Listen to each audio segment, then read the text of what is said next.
Sir, हाल ही में एक report जारी की गई थी जिसमें यह बताया गया था कि इंदौर में लगभग 2025 में 8,126 साइबर केसेस दर्ज किए गए। तो ऐसी क्या कमी आ रही है जिसकी वजह से पढ़े लिखे लोग भी इसमें फंस जाते हैं? देखिए, अगर आप देखेंगे तो हमारी पॉपुलेशन भी बढ़ रही है क्योंकि फ्लोटिंग पॉपुलेशन काफ़ी है, काफ़ी स्टूडेंट्स अब है। ये अगर आप देखेंगे 5 to 6 लाख स्टूडेंट्स ही है जो फ्लोटिंग पॉपुलेशन के रूप में है। इसके अलावा अगर आप देखेंगे तो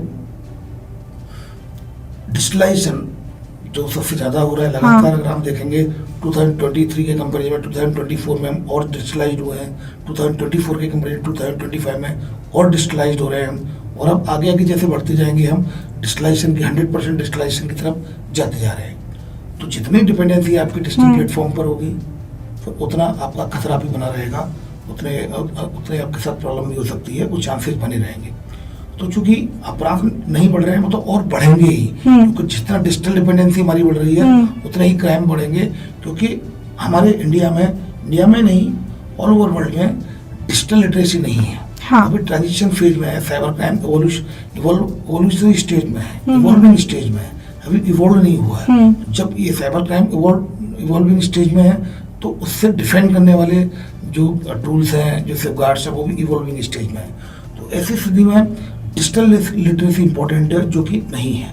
आज हमें कभी भी कोई मोबाइल दिया जाता है हमारे पेरेंट्स के द्वारा, या कभी हम ऑनलाइन शॉपिंग करते हैं, हमें सिखाया नहीं जाता ये कि कौन सी प्लेटफॉर्म, ऑनलाइन प्लेटफॉर्म गलत हो सकते हैं, फेक हो सकते हैं, स्कैमर।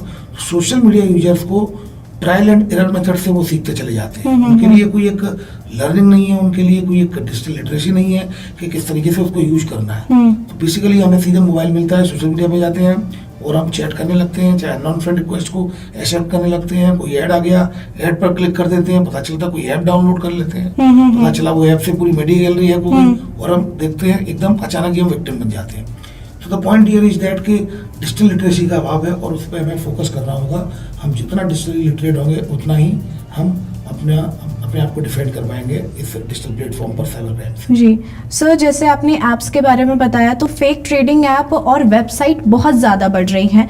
तो इसमें जो कोई व्यक्ति है वो कैसे डिफरेंस क्रिएट कर सकता है कि ये फेक ट्रेडिंग ऐप है और ये इसमें हमें इन्वेस्ट नहीं करना है? ये बहुत ज़्यादा बढ़ेंगे ही। जी, पहले लूट डकैती ज़्यादा होती थी, ऑर्गेनाइज गैंग्स आते थे, बैंक को लूटते थे और कहीं ना कहीं अलग अलग जगह घटनाएं करते थे। लेकिन अगर आप देखेंगे तो इस तरह की घटनाओं में काफ़ी कमी आ गई है, क्योंकि अब उनको ये समझ में आ गया कि फास्ट और इजी बनी है डिजिटल प्लेटफॉर्म पर। घर बैठे बैठे कहीं मूवमेंट भी नहीं करना, कहीं फोटो भी नहीं आना। एनोनिमस जो इसका नेचर है डिजिटल क्राइम का, साइबर क्राइम का एनोनिमस नेचर है कहीं ना कहीं, तो वो उनको कहीं ना कहीं ये कॉन्फिडेंस देता है कि इतना रिस्क लेने से, क्राइम करने से तो बेहतर ये है कि इस तरह का क्राइम करें। तो ये तो बढ़ेंगे ही, तो क्योंकि ये फास्ट और इजी बनी है उनके लिए। रही बात यह है कि हम वल्नरेबल हैं, तो हम कैसे अपने आप को प्रोटेक्ट कर पाएं इनसे। तो हमें बहुत सी चीज़ें पता करनी होंगी, बहुत सी चीज़ें सीखनी होंगी, बहुत सी चीज़ों में अंतर पता करना होगा। आज हम ऑफलाइन रहते हैं, राजवाड़े पे ही सपोज करो हमें कोई चीज़ खरीदनी हो तो कई दुकानें लगी हैं, इस दुकान पर नहीं, ये ठीक नहीं है, वो ठीक नहीं है। फिर किसी दुकान से हमें पसंद आता है, हमारे पास ऑप्शंस होते हैं। तो हम जब ऑफलाइन भी शॉपिंग करते हैं तो कहीं ना कहीं बहुत वेरिफिकेशन की बात करते हैं। ऑनलाइन शॉपिंग में ये गड़बड़ कर देते हैं हम लोग। ट्रेडिंग हम जब करते हैं तो उसमें गड़बड़ कर देते हैं। हम लोग क्या करते हैं, हम लोग सपोज टू भी कोई एक एक्स कंपनी हमने देखा कि हाँ है, उसकी कंपनी की वेबसाइट आपने देखा, हाँ वो कंपनी भी है, उसकी वेबसाइट भी है, हाँ बेंगलोर भी कंपनी आपने गूगल से आइडेंटिफाइड कर लिया। लेकिन क्या आपने वो देखा जो वेबसाइट है वो ओरिजिनल है या फेक वेबसाइट है, उससे मिलती जुलती बना ली है?